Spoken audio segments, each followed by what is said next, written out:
Dwi'n mochel ac yn gwylio'r glaw yn mynd hibio, arogol dŵr ar wair ar haff. Dyma fy ffin, dyma fy lle, rhwng cerig hen, rhwng cerig oer I waliau.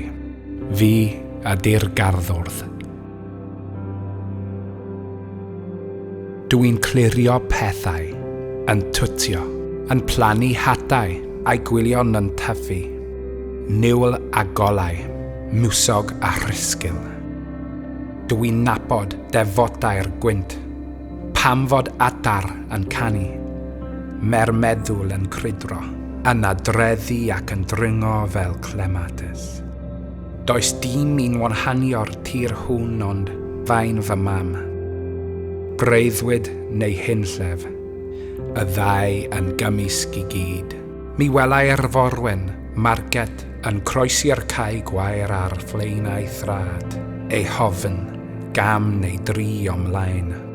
Rydw i'n wrthi'n haffi o meri, hithau'n dawel fel gloen byw, ond nid diawel di mohonoff. Ella a bythi'n ffoi eto, yn taflu fflatiad o gwrw a bara. Ond os arhosi thi, mi ddangosai'r rhosod iddi, sut mae'r patalau'n gwneud, defnydd o'r cosgodion, ni ai'r gwrthwyneb sy'n wir, mi drof y prydd I moyn, dangos iddi na gwacder a di tywyllwch, ond tro ddi derfyn, genir blodau yma, bwyd a bywyd. Boed i'r hael dwallt deolau ar un crwyn, boed I ni ymdoddi i'n gilydd I bopeth. Chwerach a bydd y coed yn siarad fel y man weithiau.